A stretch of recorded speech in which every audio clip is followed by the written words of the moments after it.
Abra sua Bíblia no livro de Salmos. Salmo 133. A gente vai estar falando sobre a bênção e a unção gerada na união. A bênção e a unção gerada na união. Se tiver união, vai ter unção. Se tiver união, vai ter bênção. Como assim, irmão? Eu não entendi. Abra o seu livro, sua Bíblia Sagrada, no Salmo 133 e acompanhe comigo. Cântico de peregrinação de Davi. Diz assim, bem famoso. Oh, como é bom e agradável viverem unidos os irmãos. É como óleo precioso sobre a cabeça, o qual desce pela barba, a barba de Arão, e desce para a gola de suas vestes. É como o orvalho do Hermon, que desce sobre os montes de Sião. Ali o Senhor ordena a sua bênção e a vida para sempre. Amém, meus irmãos? Pode sentar. Coisa linda esse salmo, né? 3 pequenos versículos, mas que versículos maravilhosos que aquecem os nossos corações. Você vê que o primeiro versículo é uma afirmação. E depois ele vai fazer 2 ilustrações sobre essa afirmação. A primeira afirmação é: ó, quão bom e quão suave é que os irmãos vivam em união. Davi fala isso.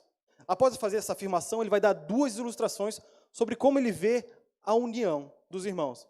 Ele vai comparar essa união com o óleo e com o orvalho, com o azeite e com a água, com o óleo derramado sobre a cabeça de Arão e com o orvalho que desce sobre os montes de Sião. Amém? Olha que interessante. Eu vejo aí, para resumir esses 3 versículos, 3 palavrinhas. Ó, quão bom e quão suave que os irmãos vivam em união. Essa é a primeira palavra que me chama a atenção. No segundo verso, olha o que me chama a atenção. É como óleo derramado sobre a cabeça de Arão. O que é óleo derramado sobre a cabeça, senão unção? Versículo 1, união. Versículo 2, unção. No 3 ele diz, e ali o Senhor ordena a bênção. Se tem união, vai ser gerado unção. Se tem unção, é gerado bênção. Amém? Quantos salmos possuem a Bíblia? Quem sabe de cabeça? São 150 salmos. Os salmos, os irmãos sabem que são cânticos, né? Cânticos que o povo de Israel usava. Nesse inário, nessa harpa cristã do povo de Israel, haviam 15 hinos especiais. Tinha os 150, desses 150 haviam 15 hinos especiais. Quais são eles? Do hino 120 ao 134. Eles eram usados de forma especial. Eles têm até alguns nomes especiais. Por exemplo, eles são chamados de cânticos da peregrinação, ou a canção do peregrino. Eram chamados também de cânticos da ascensão, subida, ou também cântico dos degraus. Por que cântico dos degraus? Por que cântico da ascensão? Por que cântico do peregrino? Cântico dos degraus. Lá em Israel, vocês sabem, existia o templo. E para chegar ao templo havia 15 degraus. Quantos hinos eu falei que tinha? A cada degrau que eles subiam, eles cantavam: elevo meus olhos para o monte, de onde virá o meu socorro? Opa! Alegrei-me como disseram, vamos à casa do Senhor. Sobe mais um degrau. Ó, quão bom e quão suave é que os irmãos vivam em união. À medida que eles vão, os levitas, os sacerdotes, vão subindo degraus, eles vão cantando os hinos e vão se aproximando cada vez mais de Deus. Oh, meus irmãos. A gente estava falando numa quinta-feira aqui no discipulado, sobre que a justificação, meus irmãos, ela é igual para todos. Não há diferença, não há níveis, não há degraus. Mas a santificação é a diferença. Alguns irmãos procuram mais a Deus do que outros. É verdade ou não é? E nós somos chamados para subir esses degraus.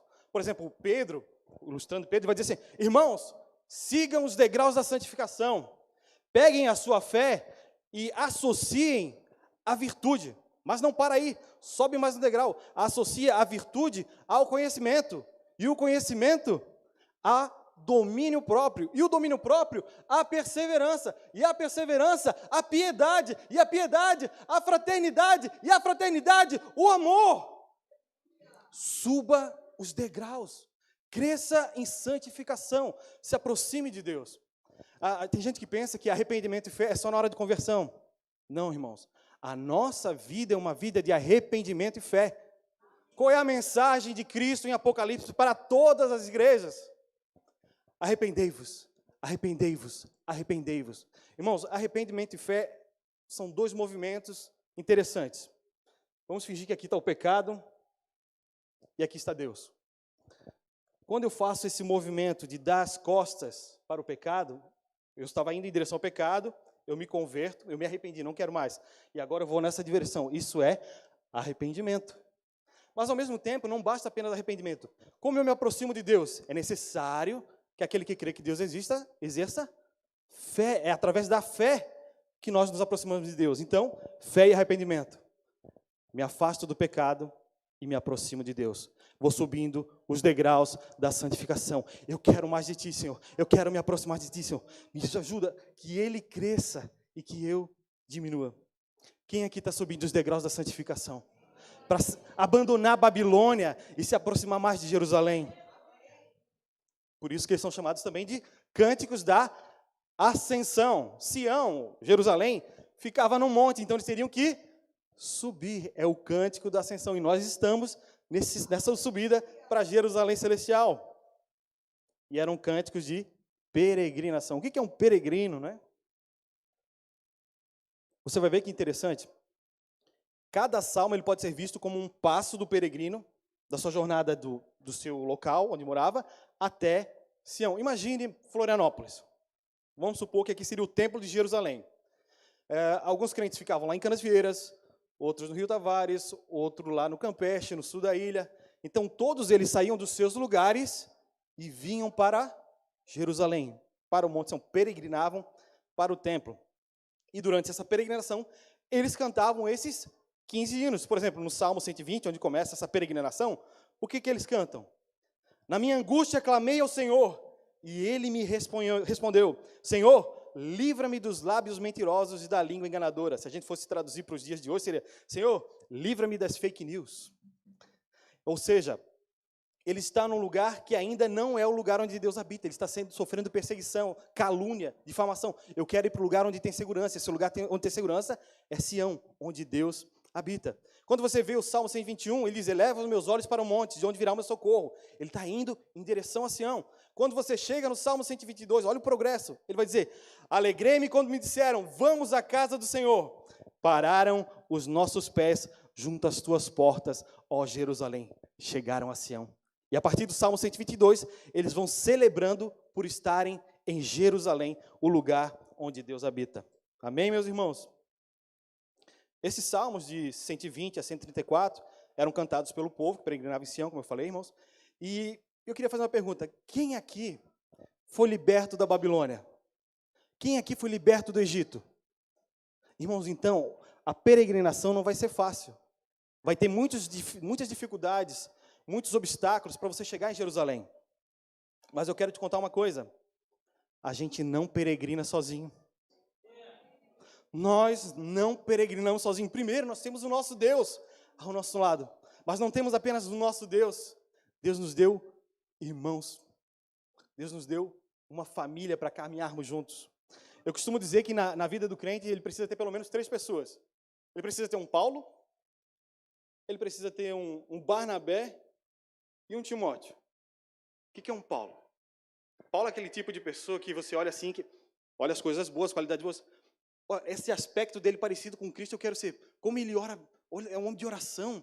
Olha como ele é um homem que ajuda as pessoas. Sede meus imitadores, como eu preciso de um Paulo, alguém para me espelhar, um irmão maduro para me espelhar.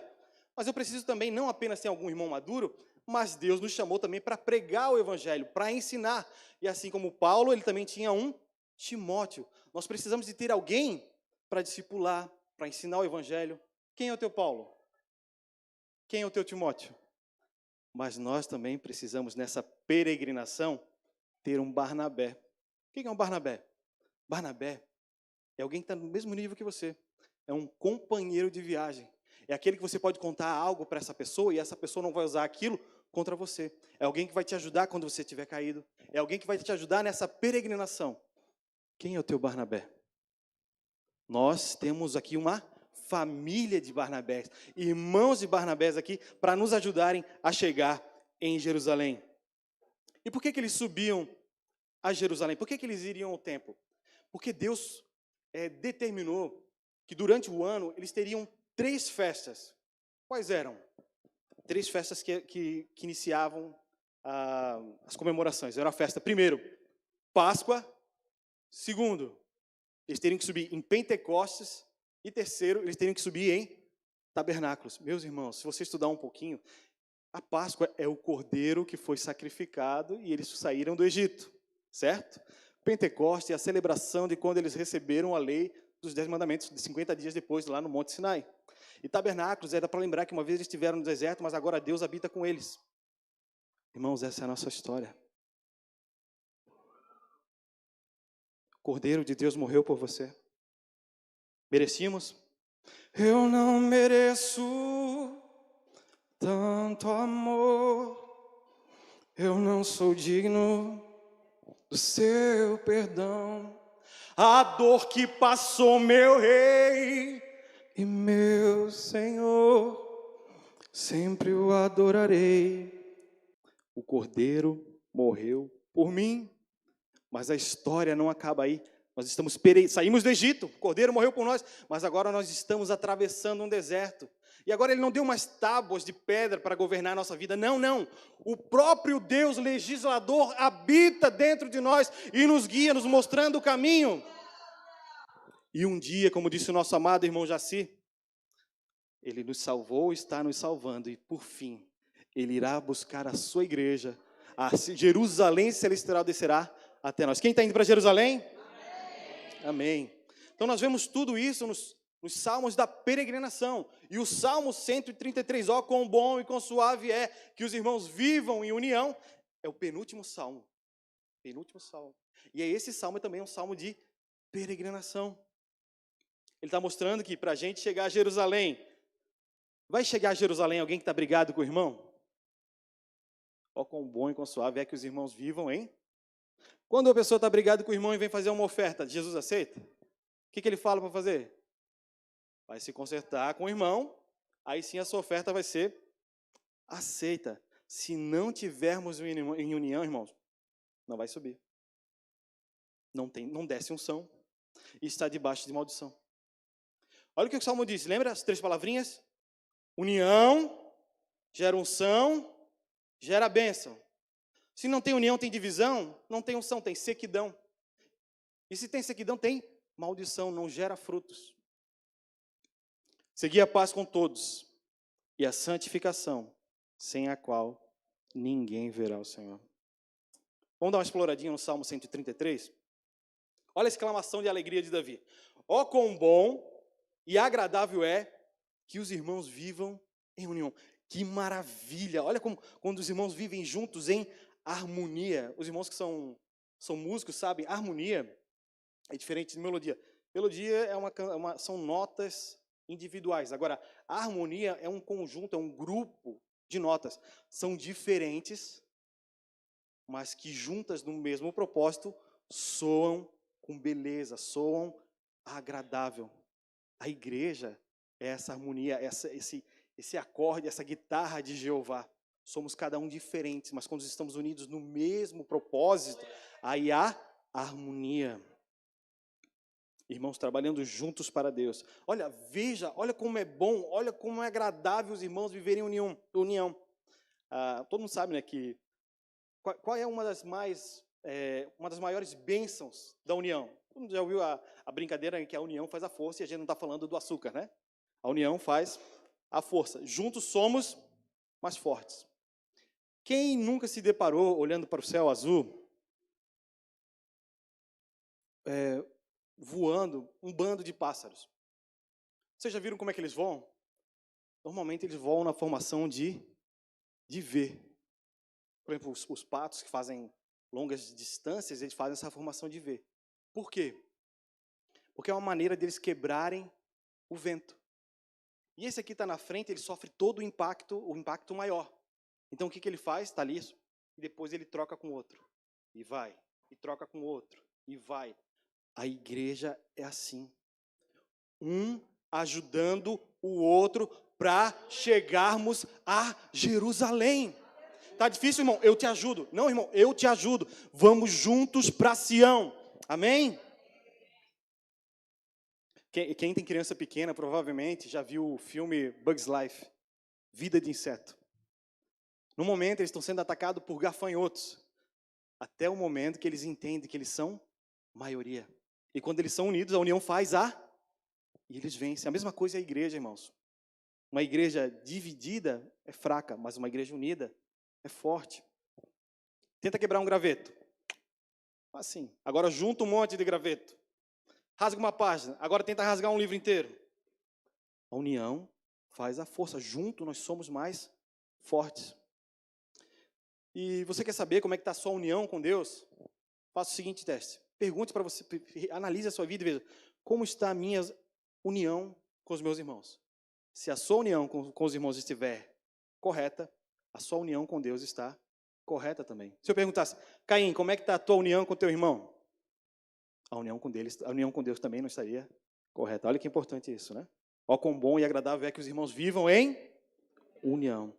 Aí, para ilustrar essa frase, ó, quão bom e quão agradável é que os irmãos vivam em união, Davi ele vai usar duas ilustrações. Qual é a primeira ilustração? De um óleo. Qual é a segunda ilustração? De um orvalho. Óleo e orvalho. Vamos ver do óleo primeiro. É como o óleo derramado sobre a cabeça de Arão. Os irmãos sabem que o óleo derramado é um símbolo de unção. Para vocês, irmãos, gravarem o que é unção, eu vou falar, depois os irmãos repitam. O que é unção? Capacitação de Deus para cumprir uma missão. O que é unção? Meu Deus, de primeira, nota 10, irmãos. O que é unção? Você foi ungido? Você foi capacitado por Deus para cumprir uma missão? Qual é o nome do nosso Senhor? Jesus Cristo. Muitas pessoas pensam que o Cristo ali é como se fosse um sobrenome. Jesus de Souza, Jesus Cristo. Não, não. Cristo é a sua função. Jesus, ele foi ungido, ele foi capacitado por Deus para cumprir uma missão. Qual é a missão? Profeta, sacerdote e rei. Eu não vou entrar em detalhes aqui, porque a gente já costumou falar isso na escola dominical, discipulado. Eu vou avançar aqui. O que significa o óleo derramado sobre a cabeça de Arão? Quem é Arão? Ele é um profeta? Ele é um rei? Ele é um sumo sacerdote. E Cristo também agora é o nosso sumo sacerdote. Cristo, ele é o cabeça da igreja, correto? Logo, a igreja é o corpo de Cristo. Cristo, ele disse o seguinte, ó.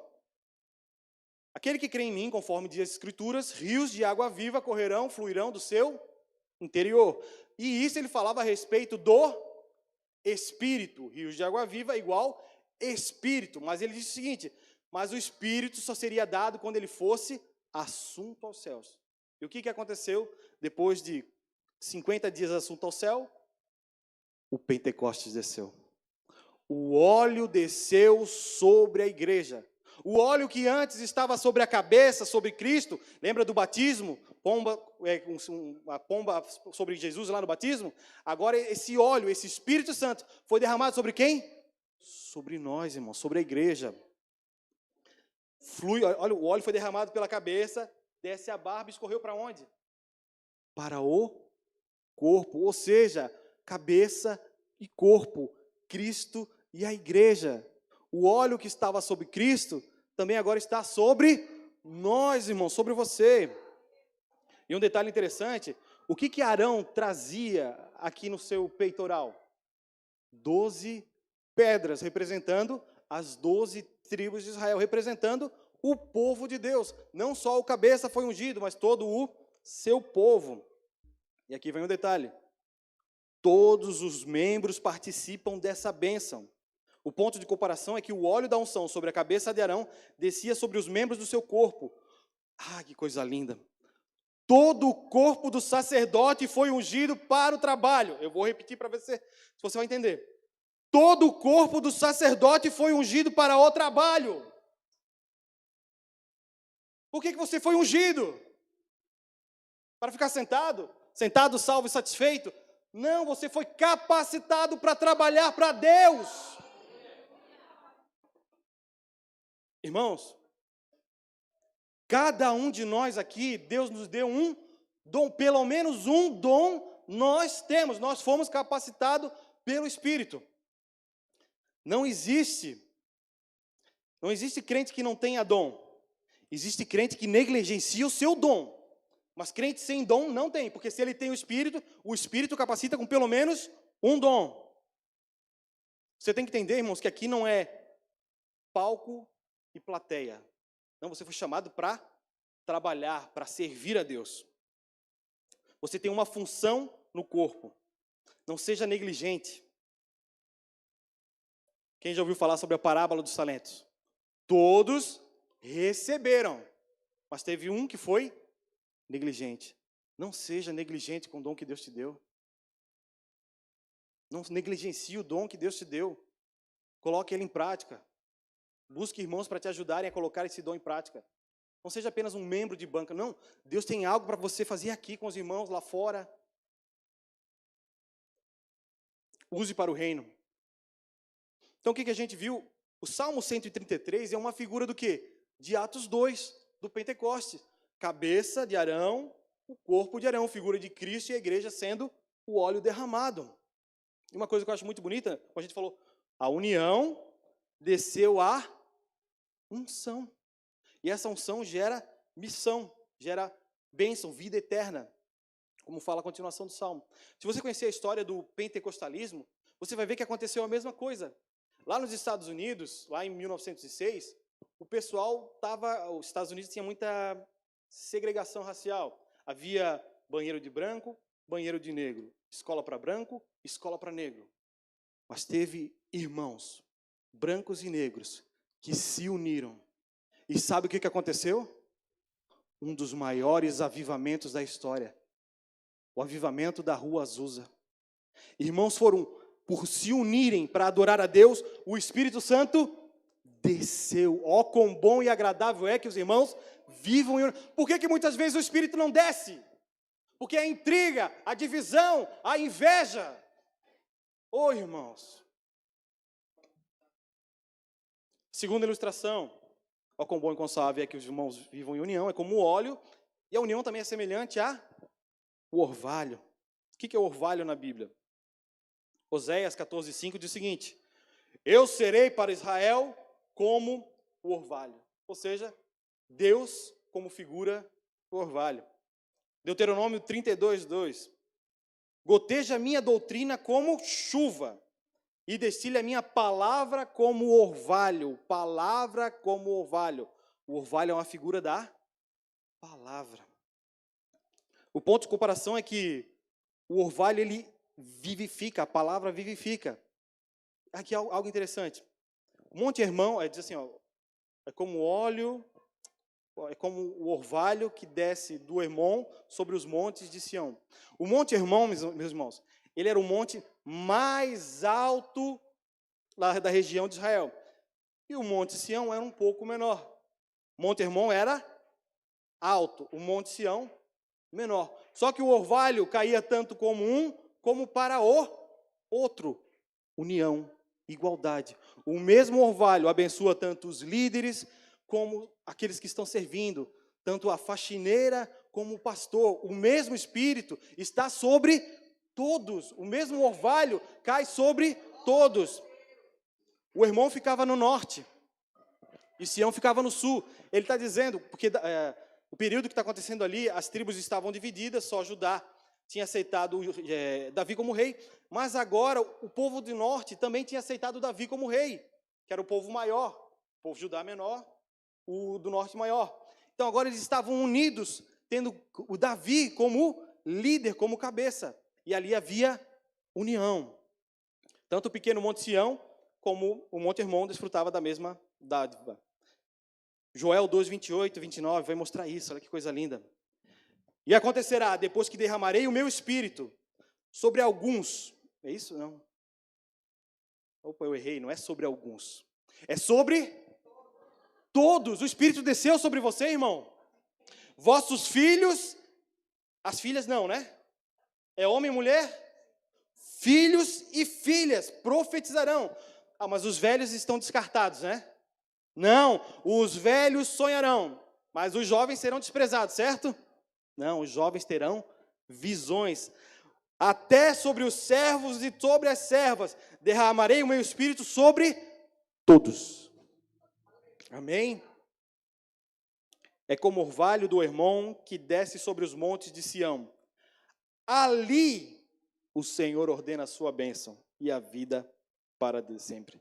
Onde é que Deus ordena a bênção e a vida? Ali. Ali aonde? Ali, na união, em Sião, na comunhão, na unidade do povo que está em Cristo. Que o ali seja aqui, meus irmãos. Que o ali seja aqui na igreja do Itacurubi. Que o Senhor derrame a sua bênção sobre esse lugar. Sião é o lugar onde Deus habita. A igreja é o lugar onde Deus habita. Meus irmãos, eu quero dizer uma coisa. Para Deus não existe assembleiano. Para Deus não existe presbiteriano. Para Deus não existe metodista. Só existe crente, povo de Deus. No céu não há denominações. Amém? Aqueles que foram comprados e lavados pelo sangue de Jesus, todo aquele que nasceu de novo pela fé, todo aquele que tem Jesus como Senhor e Salvador, faz parte da igreja de Deus e é meu irmão. Ó, quão bom e quão suave é que os irmãos vivam em união. 2 Coríntios 13:11 diz o seguinte: sede de um mesmo parecer, unidade, vivei em paz, e o Deus de paz estará convosco. União gera unção e a bênção da presença de Deus. Eu gosto muito de uma história que aconteceu depois da reforma, os irmãos chamados Moravian. Olha como é sempre lindo, é uma regra de Deus. Quando há união, desce a bênção, e essa bênção gera missão, bênção, vida para sempre. Quem já ouviu falar sobre os morávios? Havia uma guerra entre católicos e protestantes lá na Europa, e esses irmãos morávios estavam sendo afligidos por isso. Eles queriam segurança para adorar a Deus. Então eles foram lá para a Bavária, lá para um lugar chamado Redil do Senhor, sobre a segurança de um conde chamado Zinzendorf. Então eles fugiram da guerra católico-protestante e foram para estar no terreno, na propriedade desse conde Zinzendorf. E o conde Zinzendorf, poxa, que benção, agora vou ter alguns irmãos aqui para adorarem a Deus comigo. Só que o que aconteceu? Aqueles irmãos, eles vieram de doutrinas de igrejas diferentes. Então, para o conde Zinzendorf, ele arranjou sarna para se coçar. Porque o que acontecia? Tinha uma igreja aqui, tinha uma igreja aqui, um irmão dessa igreja saía dessa igreja, vocês são todos hereges, vocês estão pregando a Bíblia errada. Aí já saiu outro aqui dessa igreja, vinha, vocês aqui não sabem nada de Bíblia, seus hereges. Briga, contenda, e o conde, meu Deus do céu, o que eu fui arrumar para a cabeça? Ó, quão bom e quão suave seria que os irmãos vivessem em união. Aí o que ele faz? Ele vai lá, chama todas essas diferentes denominações, diferentes irmãos, vem cá. Vocês estão tudo em pecado. Pecado? Que pecado? O pecado de dividir o corpo de Cristo. Eu sou de Paulo, eu sou de Apolo, eu sou de Pedro, eu sou de Cristo. Não! Ué, mas a gente não tem que ser de Cristo? Por que ele está errado? Porque não é eu sou de Cristo. É nós somos de Cristo. Quando você diz eu sou de Cristo, você está dizendo você não é de Cristo. Mas a Bíblia diz, ó, quão bom e quão suave é que os irmãos vivam em... Quando houve união entre eles, quando eles entenderam essa mensagem da unidade do corpo de Cristo, eles tiveram uma experiência sobrenatural, até visões do Cordeiro eles tiveram. E a igreja, ela foi tão impactada com isso, com essa unidade, que eles se tornaram um dos maiores evangelistas, missionários do mundo todo. Para você ter ideia, havia, por exemplo, jovens que se vendiam como escravos para ganhar escravos. Eles foram para a Groenlândia, Esquimó, para a América do Norte, que ainda não estava bem evangélico, vários lugares onde ninguém queria ir, eles foram.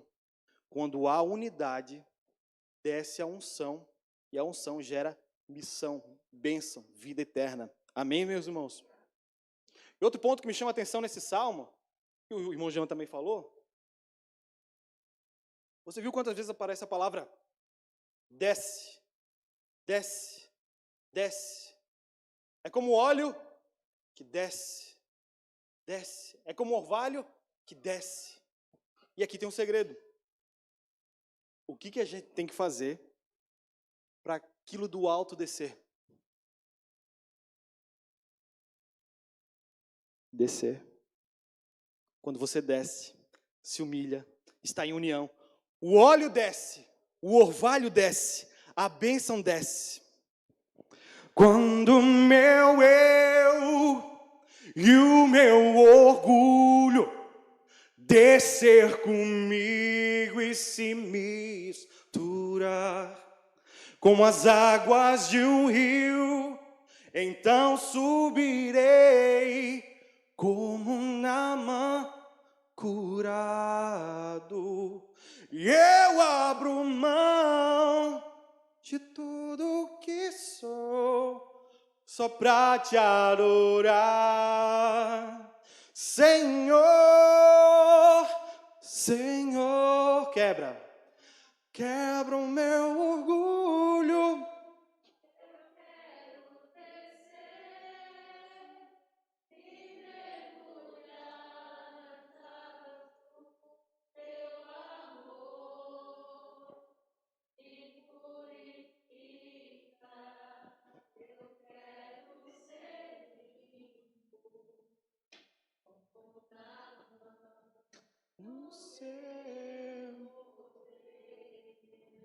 Quem quer descer? Quem quer se humilhar na presença do Senhor? Irmão, se você descer, se você se humilhar, a unção do Senhor vai descer sobre esse lugar. A gente viu, ó, quão bom e quão suave é que os irmãos vivam em união. E ele faz a comparação de que é como o óleo derramado sobre a barba de Arão e como o orvalho que desce de Sião. Mas a gente viu os benefícios da união. E quais seriam os malefícios, ou seja, os problemas da desunião, da divisão? Vamos dar uma olhada? Se eu fosse cantar o versículo de modo negativo, seria o seguinte: ó, quão ruim e desagradável é que os irmãos vivam em desunião. Desunião está ligado a divisão. O que é divisão? Di, dois, visão, ver. São dois pontos de vista. Divisão. Eu acho que é isso. Eu acho que é aquilo. Gerou o quê? Divisão. Andarão dois juntos, se não houver entre eles acordo? Se não tiverem chegado a um acordo, tem como ter união? Em algumas igrejas a gente viu, né? Eu sou de Paulo, eu sou de Apolo.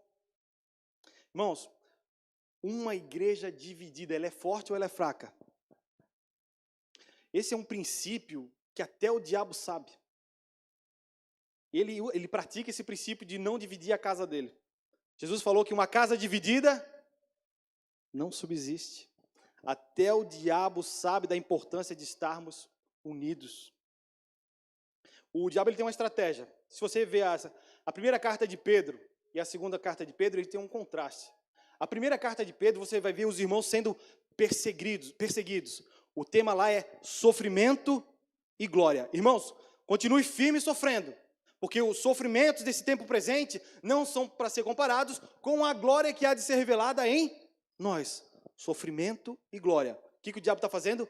Perseguição. Vou acabar com a igreja. Mas o que aconteceu com essa estratégia? Quanto ele mais matava cristãos, mais cristão nascia, mais cristãos eram convertidos. Então ele usa uma segunda estratégia. Você vai ver agora na segunda carta de Pedro. Na primeira ele tentou perseguição. Não deu certo. Na segunda ele vai tentar uma outra estratégia. Se eu não posso vencê-los, vou me unir a eles. A segunda carta de Pedro vai falar sobre heresias. Falsos mestres dentro da igreja. Para quê? Para causar divisão. Ó, o irmão ensinou isso aqui, ó. Não, tem que seguir isso aqui. E os irmãos ficaram divididos. E com isso, enfraquecidos. Essa foi a estratégia de Napoleão. A estratégia dele sempre era dividir para conquistar. Quem já viu National Geographic? Já viu aquelas cenas dos leões caçando? Quem que o leão caça? O mais forte, os que estão em grupo, ou eles vão aqueles que estão mais separados do rebanho? Irmão, a estratégia do diabo é te separar da congregação, da união, da comunhão, porque aí você vai ficar fraco. a Pedro, na sua primeira carta, ele vai dizer que Satanás é como um leão que brama querendo tragar, devorar. Ah, Jesus. Não se afaste da comunhão, meus irmãos. Certa vez, um irmão notou que o seu amigo não estava vindo mais na igreja. Terça não veio, quinta não veio, domingo não veio. O que aconteceu com esse irmão? Então, estranhando, o que ele foi fazer? Como um bom cristão deveria fazer, foi à casa do irmão ver o que estava acontecendo. Chegando lá, cumprimentou o pai do Senhor, meu irmão, tudo bom? Abriu a porta, entraram. Na casa dele tinha uma lareira, ele estava ali se aquecendo no fogo. Os dois colocaram 2 sofás em frente à lareira, ficaram ali. E eles ficaram apenas em silêncio. Como bons amigos, o silêncio não é problema para bons amigos. Eles ficaram em silêncio, olhando para a lareira. De repente, esse amigo dele que foi visitar, olhou para ele assim, pegou um pedaço de ferro que mexia na brasa e puxou uma brasinha para fora da lareira. Eles ficaram olhando a brasinha e a brasinha apagou. Então depois ele pega o mesmo ferrinho e empurra a brasa para dentro da lareira. De repente, esse irmão olha para ele em lágrimas e diz: eu entendi, meu irmão. Eu vou voltar. Não deixe, meu irmão, o inimigo te afastar da comunhão. Eu sei que às vezes é difícil, você está cansado, você pensa em ter outras coisas, quer fazer outras coisas, mas você não tem ideia de como é importante oração, palavra e comunhão. Não pense que apenas com oração e palavra você sobrevive. É necessário estar em comunhão com os irmãos. E o diabo sabe disso. O que acontece, meus irmãos? Se eu cortar esse dedinho aqui, deixar fora do corpo, um membro fora do corpo, ele vai sobreviver? Ele apodrece. Esse dedinho precisa estar ligado ao corpo. Uma vez eu vi uma história, eu não sei se ela é real ou se é apenas uma ilustração, sobre o vendedor de armas na Guerra Civil. O que estava acontecendo? De um lado, os americanos vestidos de vermelho, do outro, os outros americanos vestidos de azul, eles estavam querendo fazer paz. Chega de briga, não queremos mais irmãos matando irmãos. E não queremos mais isso. Então eles foram fazer um acordo de paz. Aí estava a tropa de um lado, a tropa de outro. O que aconteceu? Ouvi-se um tiro. Pá! O que aconteceu? Um começou a atirar no outro. E acabaram muitos morrendo, um atirando no outro. Irmãos, a mesma coisa acontece às vezes na igreja. Satanás, ele cria um atrito, que quando você vê, você está brigando com o seu irmão. Mas por que a gente está brigando? O que aconteceu para a gente? O inimigo usando pessoas para causar divisão. A gente precisa entender, irmãos, quando acontecem essas coisas, até briga no casamento, quando você brigar no casamento, brigar com seu pai, brigar na igreja, pense no seguinte: quem está ganhando a briga? Quando você está brigando, você venceu uma discussão com seu marido, ok, quem ganhou? Não foi você. Eu gosto de usar a Dilma como exemplo. Quem ganhar e quem perder, não vai nem ganhar, nem perder. Vai todo mundo perder. Irmãos, a gente está do mesmo lado. Não trabalhe para o inimigo. Dividindo o corpo de Cristo. Quando a gente olha para Provérbios 6, 16, 19, olha só que coisa terrível. Você vai ver que 6 coisas o Senhor aborrece, mas a 7ª ele abomina. 6 coisas ele aborrece e a 7ª ele abomina. Olha só.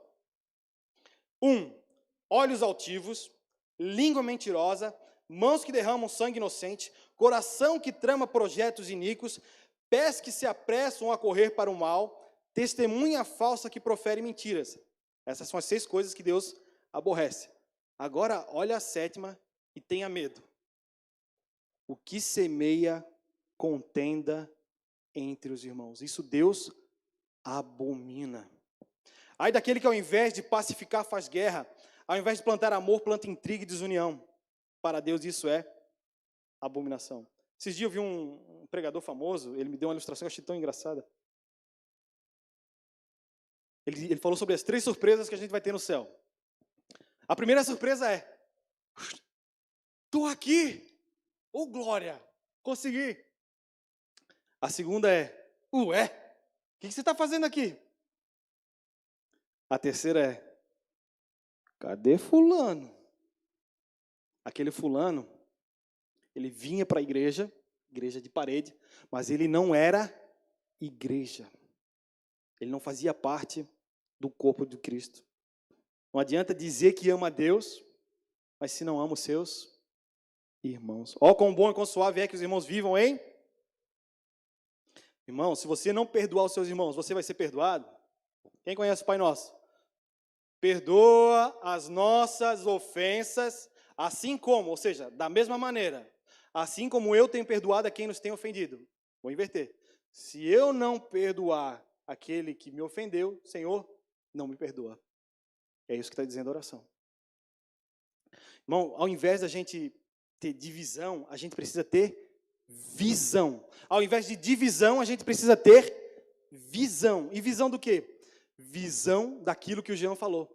Visão do propósito de Deus. Qual é o propósito de Deus? O irmão Jean falou. Romanos 8, 29. Aos que dantes conheceu, também os predestinou. Qual é o destino daquele que está em Cristo? Predestinou para serem conformados, ajustados, moldados a quem? A imagem do seu Filho, Jesus Cristo. Qual é o seu destino? Ser cada vez mais parecido com Jesus. Essa frase está falando que Deus quer uma família. Ó. Aos que tanto conheceu, também os predestinou para serem conformados à imagem do seu Filho, para que ele seja o primogênito entre muitos irmãos. Deus quer uma família. Deus quer quantidade, mas também Ele quer qualidade. Ele quer que esses filhos sejam semelhantes a Jesus Cristo. Que nós sejamos unidos a Cristo. E aqui vem um detalhe muito importante, irmãos. Tudo que você faz à igreja, tudo que você faz aos irmãos, você está fazendo para quem? Para Cristo. Como assim, irmãos? Essa foi uma das revelações que derrubou Paulo quando estava indo para o caminho de Damasco. Estava ele lá indo perseguir os cristãos. De repente ele vê aquela luz, Cristo Jesus. Jesus fala: Saulo, Saulo, por que me persegues? Por que me persegues? Olha o nó que deu na cabeça de Paulo. Espera aí, eu nunca persegui Jesus? Jesus para mim era um homem que havia morrido? Como assim? Me persegues? Paulo, mais para frente, ele vai entender e vai falar muito sobre isso. Ele vai entender que a união da igreja com Cristo é como se fosse um casamento. E os dois serão um só. Deixará seu pai e sua mãe, se não era sua mulher, e os dois serão um só. Paulo começa a entender que Cristo é o cabeça e a igreja é o seu corpo.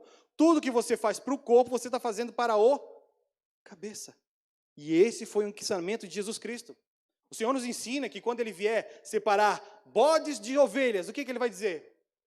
Tive fome, não me deste de comer. Tive de sede e não me deste de beber. Tive nu e não me vestisse.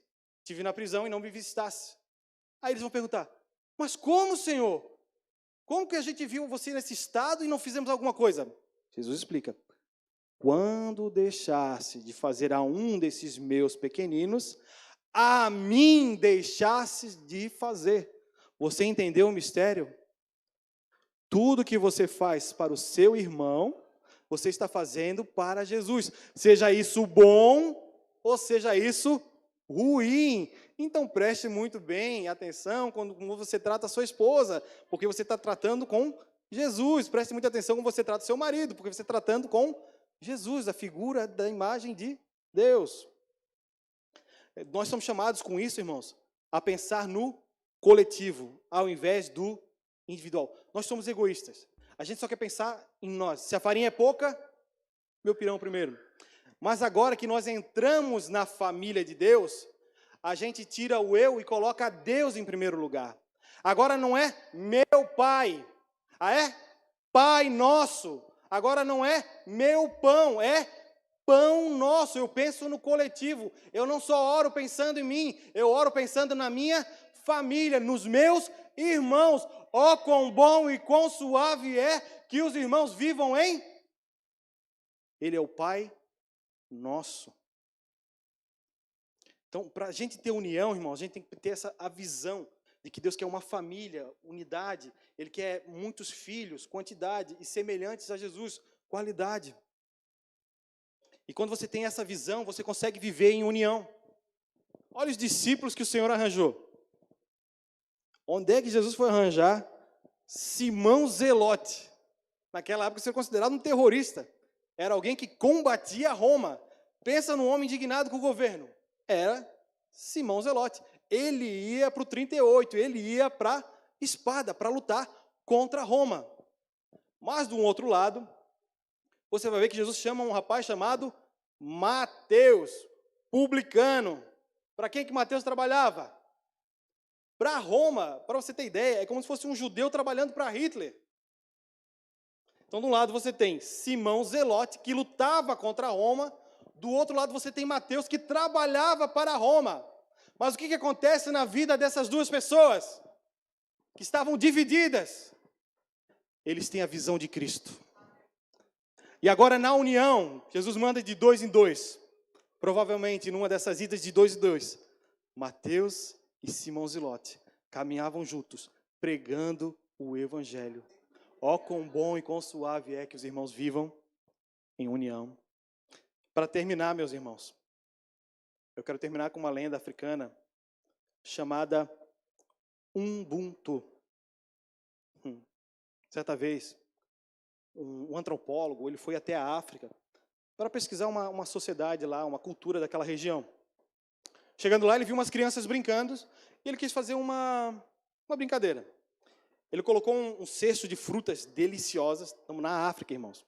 Colocou uma cesta de frutas deliciosas atrás de uma árvore e fez a seguinte proposta para as crianças. Olha, a primeira criança que chega lá, fica com tudo. Aí ele foi ver qual era o comportamento dessas crianças. Vamos lá, hein? 1, 2, 3 e vai! O que aconteceu para a surpresa dele? Você acha que um saiu correndo, o outro... Cada um deles pegaram a mão um no outro. Foram dando a mão, foram dando um. E unidos, eles foram até a cesta de frutas. Chegaram lá e se deliciaram com o banquete.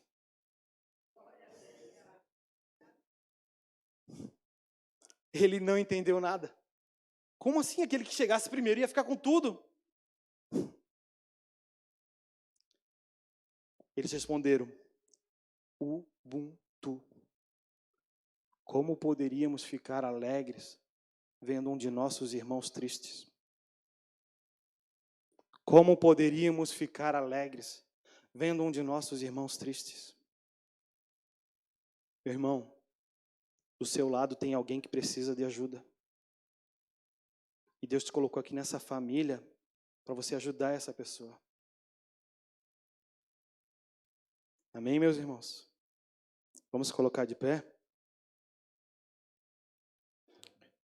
Ó, quão bom e quão suave é que os irmãos vivam em união.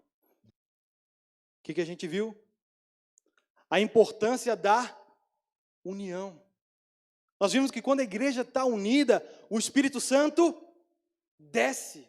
E quando o Espírito Santo desce, ele faz milagres, ele gera bênçãos, ele gera vida eterna, vida para sempre. E o meu desejo essa noite é que o Espírito Santo age em você de uma forma diferente, como nunca agiu antes.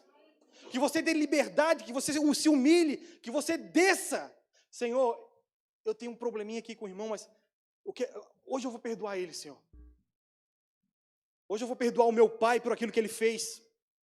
Hoje eu vou perdoar a minha mãe, o meu irmão, porque eu quero, Senhor, eu quero a Tua presença dentro de mim. Me capacita, me enche, me unge com Teu Santo Espírito.